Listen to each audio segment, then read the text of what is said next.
नमस्कार आणि आपण पाहत आहात राजहिरा न्यूज चॅनल। उमरखेड येथे बौद्ध समाज स्नेह मिलन मेळावा संपन्न।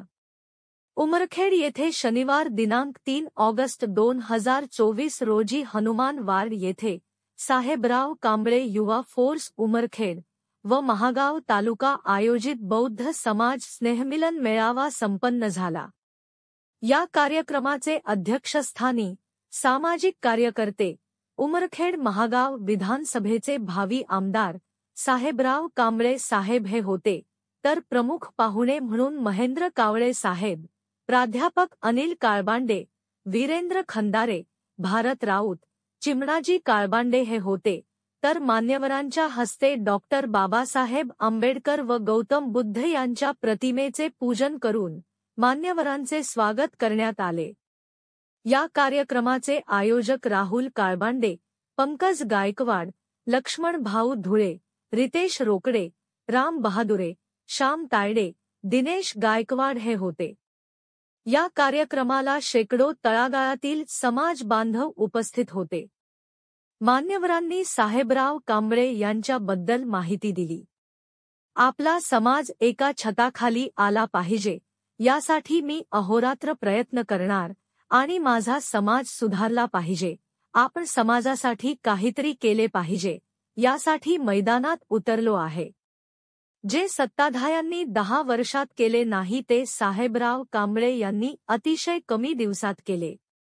उमरखेड महागाव तालुक्यातील प्रत्येक तळागाळातील घरापर्यंत साहेबराव कांबळे पोहोचले आणि गोरगरिबांच्या व्यथा जाणून समजावून घेतल्या। या कार्यक्रमाचे सूत्रसंचालन सुधाकर कांबळे यांनी केले। राजहिरा न्यूज साठी मुख्य संपादक दिलीप मुनेश्वर, उमरखेड। बाबासाहेबांनी एससीला म्हणजे 59 जातीला संरक्षण दिलेलं आहे, आरक्षण दिलेलं आहे, केवळ बौद्धाला दिलं नाही। काय घटना झाली की डॉक्टर बाबासाहेब आंबेडकर संशोधन केंद्र आपल्या देशामध्ये आहे की सगळ्या मागासवर्गीय समाजाची पोरं किती शिकली पाहिजे, मोठमोठ्या पदावर गेली पाहिजे। परंतु काय काल षडयंत्र ठेवलं की त्याच्यामध्ये मातंगाचा वेगळा तुकडा पाडला, बार्टीला तुकडा पाडून आरटी केलं, अण्णाभाऊ साठे साहित्य संशोधन मंडळ तुकडा। आणि एवढ्यावरच थांबलं काय नालायक सरकार? या सरकारनं मागासवर्गीयच्या आरक्षणामध्ये अबकड केलं, तुकडे पाडले। ज्या बाबासाहेबांनी एससी मध्ये सगळ्याला गुंडाळलं, एसटी मध्ये सगळ्याला गुंडाळलं, ओबीसी मध्ये सगळ्याला गुंडाळलं, ओपन मध्ये सगळ्याला बांधलं, त्या बाबासाहेबाच्या संविधानाला अशा प्रकारे हात लावण्याचं काम चालू आहे। संसदेमध्ये, पार्लमेंटमध्ये जर आपले माणसं असतील तर बाबासाहेबाच्या या संविधानाला कोणी हात लावू शकणार नाही। उमरखेड मतदारसंघ जवळपास 15 म्हणजे आता हे 4थी पंचवार्षिक आहे, राखीव मतदारासाठी सुटलेला आहे।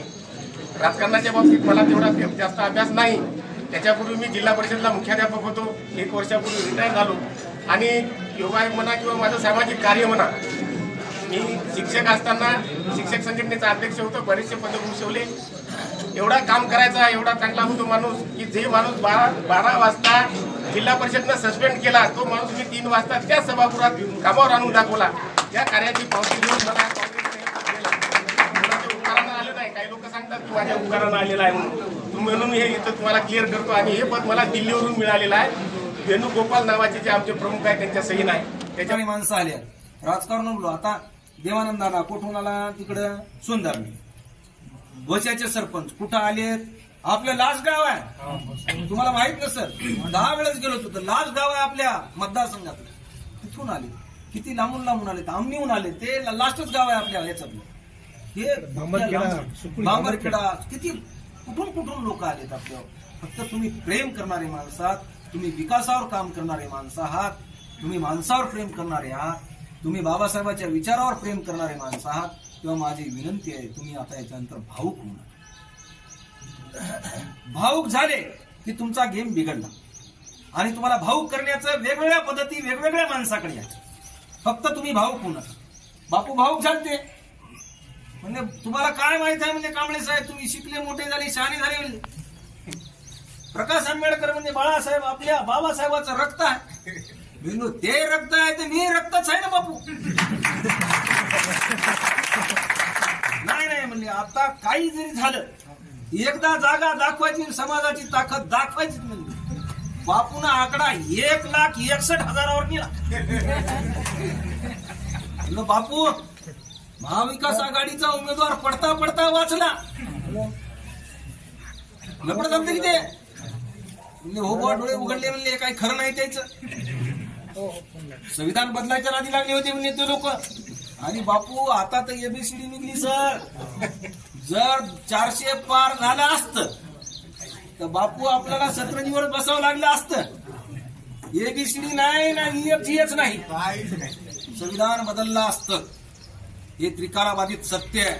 त्याचं कारण आहे बीजेपीच्या 6 ते 7 खासदाराचं नाव घेतो. त्यांनी स्पष्ट सांगलं होतं की आम्हाला 400 पार पाहिजेत कारण आम्हाला संविधान बदलायचं. त्याचं कारण तुम्हाला सांगतो, लक्षात घ्या. 1925 ला RSS ची स्थापना झाली आणि RSSचा एक अजेंडा होता. तो अजेंडा फार सुंदर होता. त्यांना संविधान न्यायचं नव्हतं, त्यांना हिंदू राष्ट्र करायचं आणि तो अजेंडा त्यांना राबवायचा होता. आणि 2025 ला 100 वर्षे होणार होते म्हणून त्यांना 400 पास पाहिजे होते. 400 पार पास झाले असते तर त्यांचं 100 वर्षाचं म्हणजे गोल्डन जुबली झाली असती आणि गोल्डन जुबलीचं त्यांचं स्वप्नपूर्ती झाली असती. आणि त्यांचं संविधान म्हणजे मनुवाद हा लोकशाहीच्या हटला असता आणि मनुवाद पुढे आला असता. आणि मनुस्मृतीमुळे मग हा भारत देश चालला असता. हा भारत देश राहिला नसून हा इंडिया राहिला नसता आणि हा हिंदू राष्ट्र झाला असता. आम्ही तुम्ही सगळे हिंदू राष्ट्रामध्ये राहणारी माणसं गुन्ह्या गोविंदाने राहण्यामध्ये पूर्वी बी कधीतरी या देशाचे मुसलमान राज्यकर्ते होते. हो ते राजे होते असं नाही. या देशाचा अशोक सम्राट कोण होता? राजा होता. हो गौतम बुद्ध राजा होता. यांच्या हातात कधी काळी सत्ता होती ना. ते सत्ता हिसकावून घ्यायची. बुद्धाने श्रीलंकेत जावं, मुसलमानाने पाकिस्तानमध्ये जावं. हे जर तुमची द्वेष भावना असेल तर हे चुकीचे आहे असं माझं रास्त म्हणणं. आपण सगळे गुन्ह्या गोविंदाने राहू तिथे, सगळ्या जाती धर्माच्या, SC ST OBC NT व्हिजेंटी अबकड आणि सगळे ओपन आपण गुन्ह्या गोविंदाने राहू. हे घर बांधायचं असेल साहेब याला मोहम्मद पाशाच लागेल. पंक्चर काढायचं असेल तर शेख रफ्तारच लागेल. आणि सगळ्या समाजाचे लोक नॉनव्हेज खातात. चिकन कापायचं असेल तर तुम्हाला शेख कयामच लागेल. मग त्याचा द्वेष कशाला? एवढा द्वेष कशाला तुमच्याकडे? काय केलं त्यांनी? तुमचे घर बांधले, पाडले नाही सर, तुमचे घर बांधलेच होते. ह्या गोष्टीचा तुम्ही विचार केला.